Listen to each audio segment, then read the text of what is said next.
Yurttaşlar, Kırgız'ın kıran azamatı, elimizin görünüktü insanı, militsiyanın general-leytenantı, Kırgız Respublikasının murdağı İçki İşler Ministri, Молдамыса Ташполотович Конгантиев 63 yaş kurağında bütünsüzden жүрегі тоқтап, mezgilsiz o düğüne saldı. Şu macal aramızdan alıp gitti. Bugün uşul yerde Молдамыса Ташполотовичтің bir tuğandары, үй бүлөсү, аны жақындан жақшы білген кесіптештері, жан құрбы достары, жақын адамдар келишип, акыркы сапарга узатуу зыйнатына аргасыздан чогулуп отурабыз. Анда Молдамыса Ташполотович Конгантиевди акыркы сапарга узатуу зыйнатын ачып берүү үчүн сөз Кыргыз Республикасынын Ички иштер министри, милициянын генерал-майору Ниязбеков Улан Омухоновичке беребиз. Кыргыз Республикасынын мурдагы Ички иштер министри, милициянын генерал-лейтенанты Конгантиев Молдамыса Ташполотовичтин акыркы сапарга узатуу зыйнатын ачык деп жарыялайт.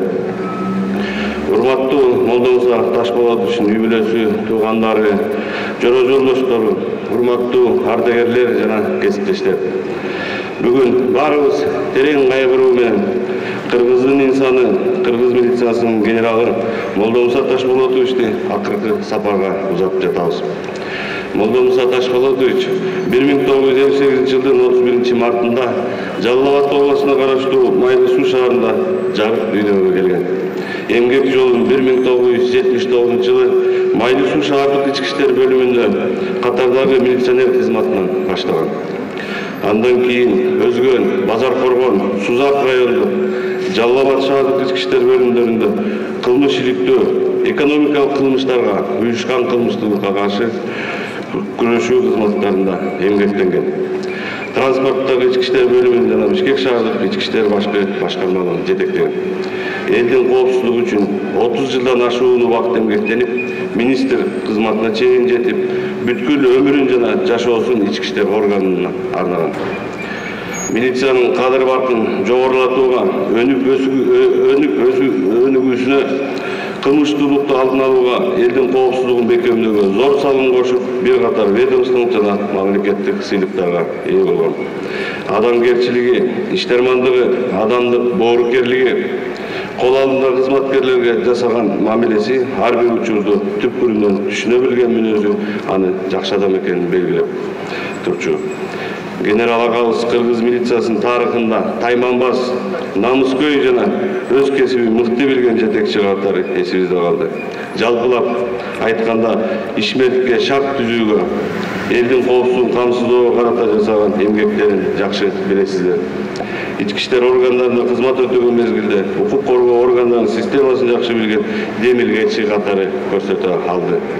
Талыкпаган аракеттин аркасында кесиптик күжүрмөн чеберчиликти күчтөндүрүүгө, ошондой эле маданиятты спортту өнүктүрүүгө, улуттук ат оюндарын жогорку деңгээлге көтөрүү багытына көп эмгек жасаган.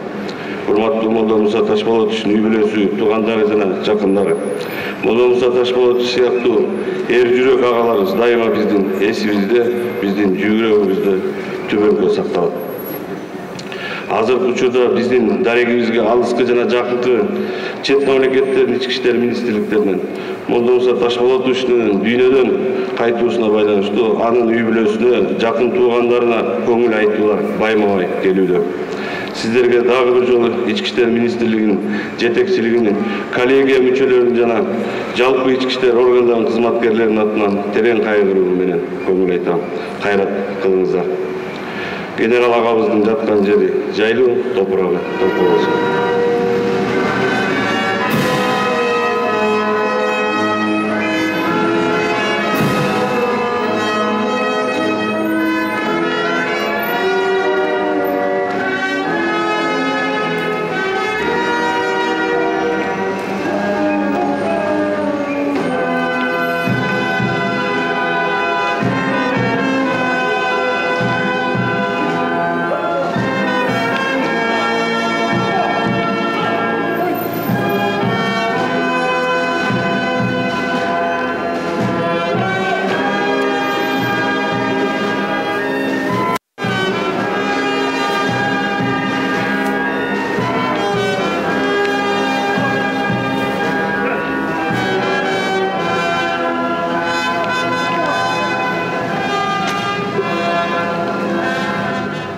Söz Kırgız Respublikasының президенті Жапаров Садыр Нуркожоевичтин атынан Кыргыз Республикасынын мамлекеттик катчысы Касманбеков Сүйүнбек Сапарбековичке берилет.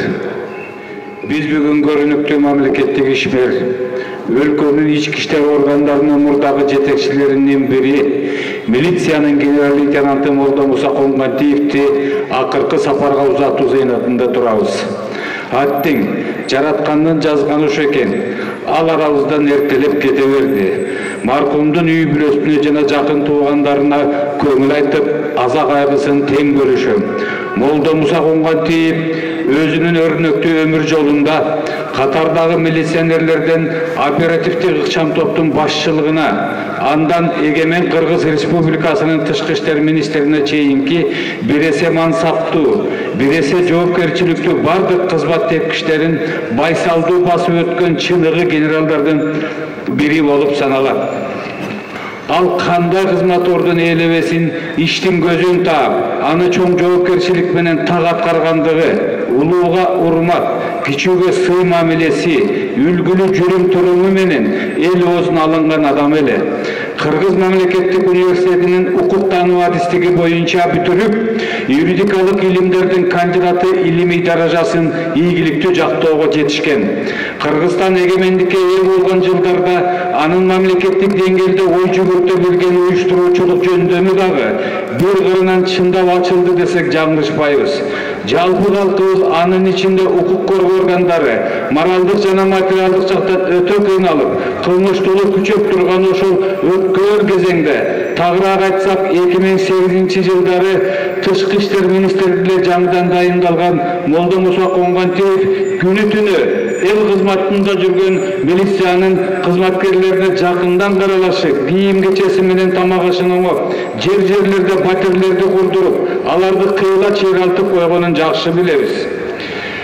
Молдо Муса Коңгантиев мамлекеттик кызматтын ички табияты менен жол-жоболорун жакшы түшүнгөн адам катары, ички иштер органдарын реформалоо жаатында жаңы шартта, жаңы нукта иш алып барып, милициянын кызматкерлери менен карапайым калктын катмарынын өз ара байланышын чыңдоо милдетин аркалап келди. Ал аттестатка чыккандан кийин деле ошол багытты ыраттуу иш алып барганын жакшы билебиз. Мына ушул чыныгы биздин кыргыз жигитибиз эле. Ардактуу замандаштар, ошентип Молдо Мусага өзүнүн арыбас аракети менен, адам көйлүгү менен, ай көйлүгү менен, кечиримдүүлүгү менен да элге кызмат кылган, кызмат кылуунун бийик үлгүсүн көрсөттү. Бир сөз менен айтканда, Эгемен Кыргызстандын өнүгүшүнө өзүнүн баралдуу салымын кошо алды. Маркумдун көзү өтсө дагы, анын өз элине сиңирген эмгеги, жаркын элеси замандаштарынын көңүл тереңинде, элибиздин эсинде сакталып кала берет. Кошуңуз Молдо Мусага жаткан жериңиз жайлуу, топурагыңыз торку болсун. Кыргыз Республикасынын президенти Садыр Нуркожоевич Жапаров. Кыргыз Республикасынын Жогорку Кеңешинин төрагасы Мамытов Талант Турдумаматовичке берилет. Урматтуу агайын туугандар, акыркы сапарга узатуу зыйнатынын катчылары, бүгүн дагы бир кыргыздын кыраны Антынабек Асыл агабызды акыркы сапарга узатып отурабыз. Ала тоодой бийик, үскөлдөй терең, улуу аруу касиеттерди өзүнө камтыган агабыз мекенине, элине кызматы бийик болчу. Жолбош изинен батыр сөзүнөн кайтпайт демекчи, дайыма айткан сөзү менен жасаган иши дал келчү. Өз өмүрүндө бардык сыноолорго туруштук берип, майтарылбастан жоопкерчиликти өз мойнуна алып, татыктуу өмүр сүрүп өттү. Маңыздуу, маанилүү өмүр сүрдү. Атасынан айтарга жакшы сөз, жакшы из калтырды. Эгер өмүр бизден өтсө, элден, эл эмгектенис керек демекчи, агабыздын аркасында жакшы иштери, жакшы сөзү, жакшы эмгеги калды. Элим, жерим деп жашады. Өмүрүн мамлекетке арнады. Учурдан пайдаланып, жалпы Жоркештин атынан, ошондой эле кичи мекени Ноокен Мали Сулук жердештери атынан жана жеке өзүмдүн атымдан Молдо Муса Ташболотовичтин үй бүлөсүнө, жакындарына, туугандарына терең кайгыруу менен көңүл айтам. Орду толгуз жоготууну, аза кайгыны тең бөлүшөбүз. Кош бол, Мусаке, кошуңуз. Сиздин жаркын элесиңиз, эмгегиңиз ар бирибиздин жүрөгүбүздө түбөлүк жашайт. Агабыздын жаткан жери жайлуу, топурагы торкулуп, жараткан бейишинен орун насип этсин. Көңүл айтабыз. Сөз Кыргыз Республикасынын Министрлер Кабинетинин төрагасы Жапаров Акылбек Үсөнбековичке берилет. Урматтуу замандаштар, урматтуу маркумдун бир туугандары, балдары, жакындары. Бүгүн милициянын генерал-лейтенанты Конгантиев Молдо Муса Ташболотовичти акыркы сапарга узатып жатабыз. Bir aydan кийин 64 жашка чыкмак экен. Арга жок, айла жок. Кыргыз Республикасынын Министрлер Кабинетинен жана жеке өзүмдүн атымдан үй бүлөсүнө, агайын туугандарына аза кайгыңыздарды тең бөлүшүп, терең кайгыруу менен көңүл айтабыз. Кайрат кылыңыздар. Молдо Гасиев, Молдо Муса Конгантиев жөнүндө сөздөр бүгүн айтылыш керек. Бүгүн айтылбаса качан айтылат? Латын тилинде бир макал бар. De mortus veritas. Өлгөндөр жөнүндө чындык деп көтөрүлөт. Бүгүн генерал Молдо Муса Конгантиев жөнүндө бардык чындык айтылыш керек. Биринчиден, Молдо Муса Ташболотович генералдык кызматка өз мээнети менен бардык баскычтарды басып өтүп жеткен. 1979 жылы күзөт бөлүмүнүн милиционери болуп ишке кирет. Андан арал нөөмөтчү, участкалык инспектор, ОБХ-тин ыйгарым укуктук ыкчам кызматкери болуп иштейт. 1993 жылы Жалал-Абад шаарынын ички иштер башкармалыгынын начальнигинин орун басары, 95 жылдан Жалал-Абад областында кылмыш иликтөө бөлүмүнүн башчысы болуп иштейт. Андан кийин Бишкекке которулуп, бир нече жетекчилик кызматтарды аркалайт. 2005 жылы Бишкекте УВДнын начальниги болуп көтөрүлөт. 2008 жылы Кыргыз Республикасынын ички иштер министри болуп дайындалган. Кеп чынына бузулбайт.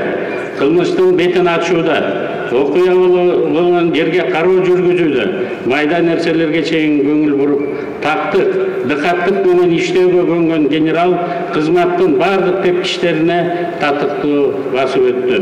Катардагы милиция кызматкеринен милициянын генералына чейинки жолду басып өтүштүн өзү эле тасдыктап тургандай, Молдо Муса Конгантиевдин өмүр жолу татаал жана ардактуу жол.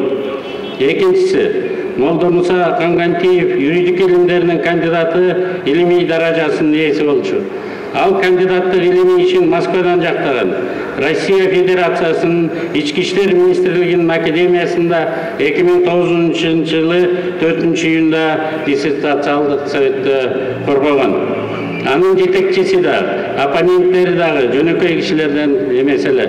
Атактуу профессорлор, юридик илимдеринин докторлору, Россиянын эмгек сиңирген юристи Кононов Анатолий Михайлович менен Нечаев Дмитрий Константиновичтер болуптур. Илимий темасы Кыргыз Республикасынын ички иштер органдарынын башкарууну укуктук жана уюштуруучулук жактан камсыздоо деп аталат.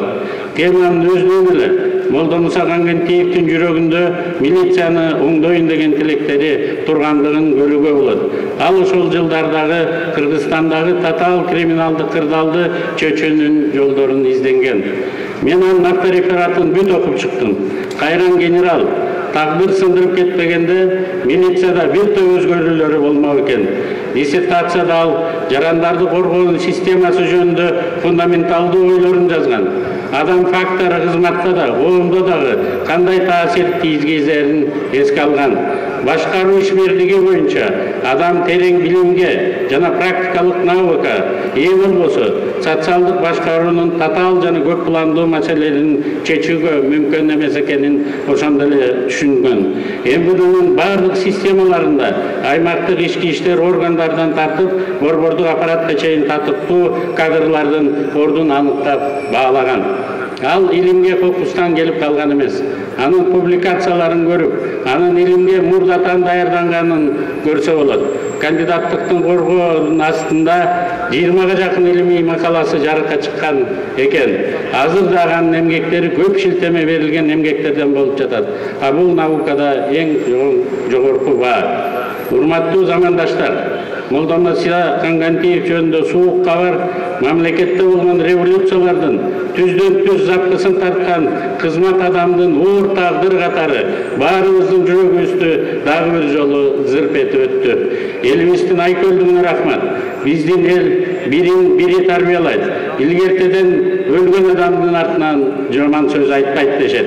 Биздин элдин улуулугу ушунда. Молдомуса Ташмолотович кандай адам эле деп сураганда анын кызматын эмес, анын адамдыгы суралат. Ал жакшы адам эле. Ал мыкты офицер эле. Өз кызматын өдөп жатып, 4 саат уртокко калды. Ден соолугунан айрылып, эс учун жоготуп баратса дагы, ал офицердик мундирди бекем сактап, эч кимди саткан эмес. Ал алдына бекем турду. Шаардын борборундагы флагштокко сайып койсо дагы, ал баарына кайыл эле. Ал ушул азаптын бүтүшүн каалаган. Ошол күнү бүгүн дагы көз алдыбызда турат. Молдомуса Кангантиев ошондогу элеси менен бүтүндөй милиция кызматкерлеринин реалдуу тагдырын көрсөтүп турган.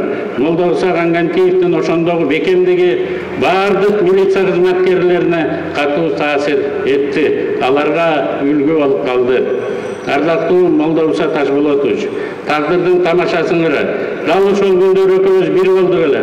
Бүгүн министрлер кабинетинин төрагасы катары сизди акыркы сапарга узатууга расмий адамдардын ичинен сөз сүйлөө вазифасы дагы мага жүктөлүп отурат.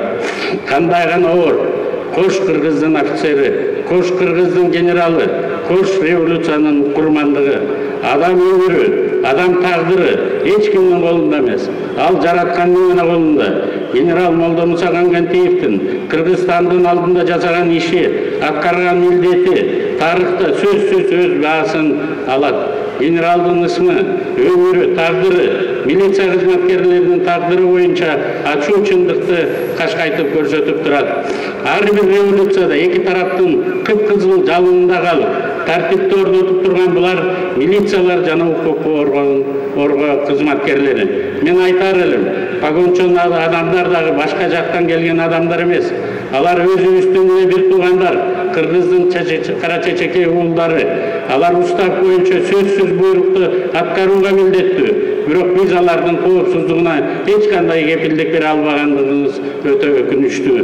Экс-министрге тыңыраак дарыланганга убакыт дагы, кепилдик дагы бере албадык. Шарт да түзүп берген жокпуз аттыңай. 2010 жылдан бери 12 жыл өттү. Көптү көрдүк, көккө көзүбүз ачылды. Элге келкел бир келет, жерге келкел бир келет. Элге келкел келгенде бир туугандай биригет. Жерге келкел келгенде тоосуна буудай эгилет. Келкелибиз келген болсо, мындан ары Молдомуса Ташмолотовичтей патриот азаматтарыбызды садага чаппай, ар бир жараныбызды сактап калышыбыз керек. Сизден айрылуу, урматтуу Молдомуса Ташмолотович, жалпы журтубуз үчүн орду жоготулду, чоң жоготуу болду. Кош, тизгиндеш генерал, жаткан жериңиз жайлуу болсун, топурагыңыз торкой болсун, жараткан сизге өз бейишинен орун берсин. Söz Kırgız Respublikasının İçki İşler Ministrliğinin Generallar Kengешinin төрағасы, милицияның отставкадагы генерал-майору Дубанаев Садырбек Мамбеталиевичке берилет.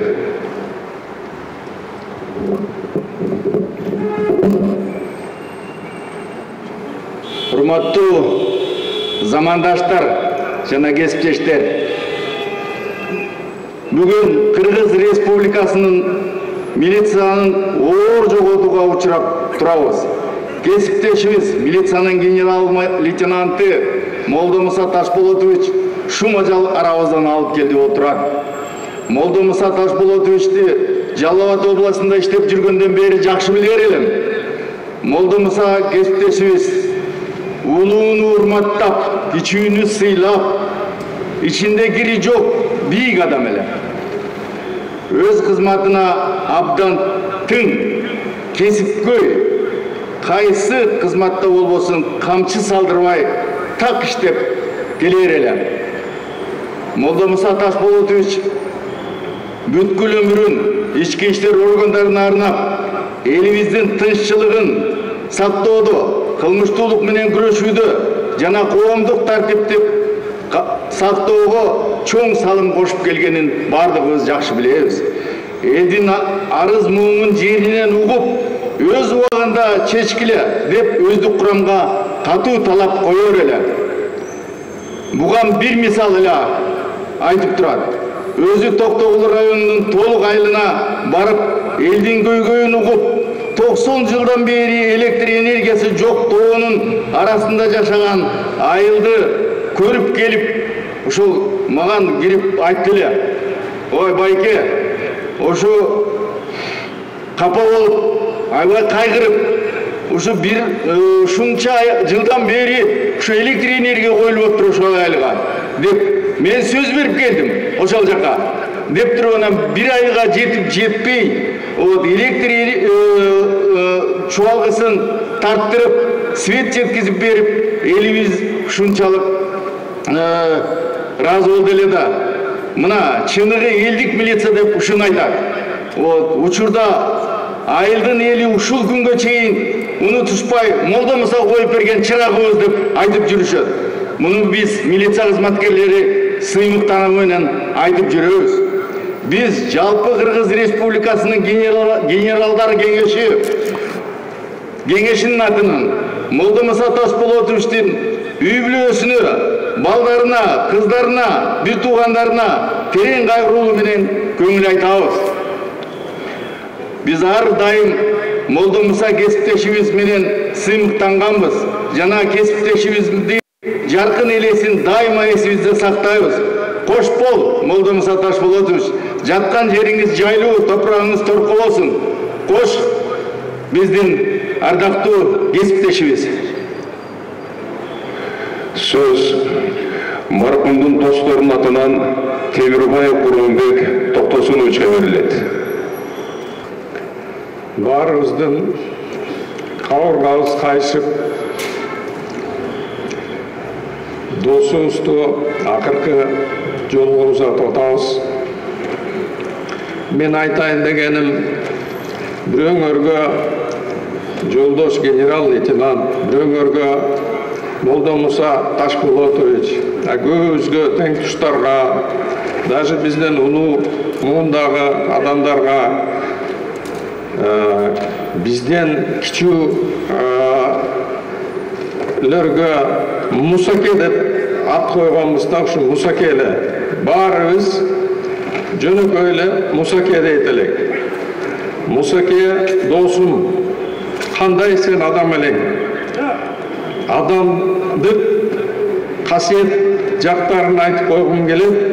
Биз мына 40 жылга жакындап калды. Доспуз жакын, үй бүлөлүк, балдарыбыз чогуу өсүштү, бир көчөдө жашадык. Ар кандай болду турмушта, өйдө ылдый, ысык, суук, профессионалдык жактарын айтып кетишти. Мен аны кайталабайын. Адамгерчилик жагы, достук сапаттары, силер берде тургандарыңар көңөр жакшы билесиңер. Мусакенин достору ким? Мусакенин достору улакчылар. Мусакенин достору ким? Мусакенин достору творческий интеллигенция, артисттер, ырчылар. Мусакенин достору ким? 30 жаштагы балдар дагы достору жоролору. ушундай кишилер, бул кишини бир келген бул биздин Кыргызстанга. Мен досум Курч, Көкжал жигит эле. Көп кызматтар кандай болот? Баарына жагыш кыйын. Баягы кызматта курчтугунан бирөөнү капа кылып койгон болсо, мен досу катары кечирим сурайм. Но ички дүйнөсү, жүрөгү арстандыкындай эле. Баарыбыз батат эле ага. Ачуу калтырбайт эле 5 минуттан кийин жазылып, баягындай элин жакшы көрчү. Ар бир адамда ушу күйчү, акыркы костюмун чечип бергенге даяр эле. Билесиңер аны, мен аны силерге айтышым. Мен жакын жүргөн үчүн айтып атам. Үйдөгү мамилеси мына кийинки жылдары өзүңөр билесиңер, ар кандай жыла жаап, жамандыктарды дагы өтө жүрөгүнө катуу таасирин берди. Анан аялы жанакы айыкпас дартка туша болуп 8 жыл, 9 жыл баспай жатып калды үйүндө. Ошону дагы аяшыбыз. Досум, эч кабаттык болбо. Тарих билебиз, баары жакшы болот. Балдарыңды, кыздарыңды жакшы тарбиялап чоңойттуң. Кош досум, тынч жат, эч нерсеге кабаттык болбо. Элиң мактап сыйлап алат, вакыт өтсө да болот. Кош досум.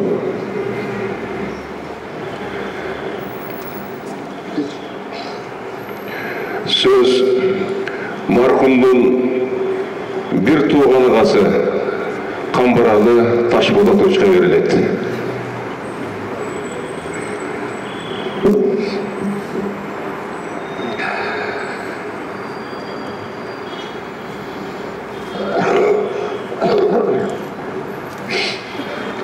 Урматтуу туугандар, şu bir işemde turap da.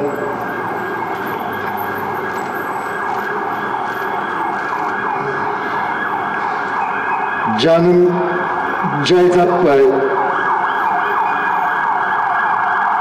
sağlığım kayışıp, cılgızımdan ayrılıp, canınız eğilim, orucumu, akırkı jolga meni uzata turgan mına menin bir жалгыз bir tuğanımdı. Emi mına meni uzata oturgan. Ökülüştü şu.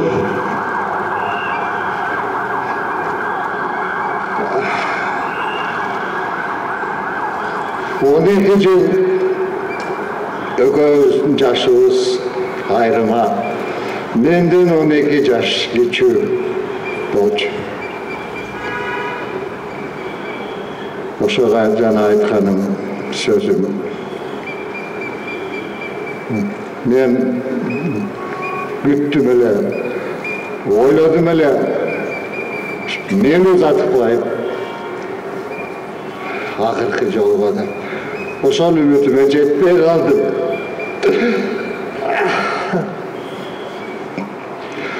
12 yıl kaygı, kapa, azapta жүрдүк. 12 yıl oşo kaşım kabagım debey, hiç kimge bildirbey, içinde karmap, yüreğimde karmap. Em oyladım bile, mına hakikat, çimdi, jakşılık gündör bizdin үй-бүлөгө келди го деп.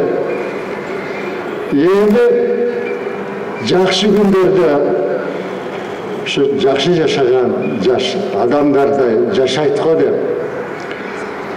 Мына ошол тилегибизге да жетпей калдым.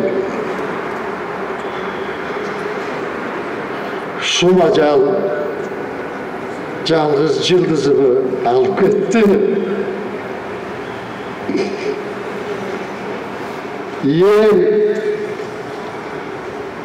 Нұркен майлы су дереде içip отырған табағын тыштап кетчү. Қиялы, мүнөзү, жасаған мамилери өзгөчө болчу. Көрсө 12 жыл кайгы капада жүрүп, чарчаган экенсиң бир тууганым. Мына ташыйып камчы жазыптыр. Менин чарчаган астанымды. 12 жылдык биздин турмушубузду Камчыбек Кыдыршаевич bir söz менен бардыгын жыйынтыктап койдумуз.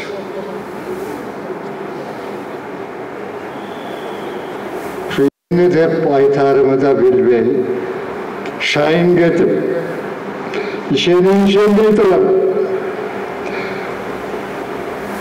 Менин жалгыз жылдызым, кош, жаткан жериң жайлы болсун. Кош. Рахмат.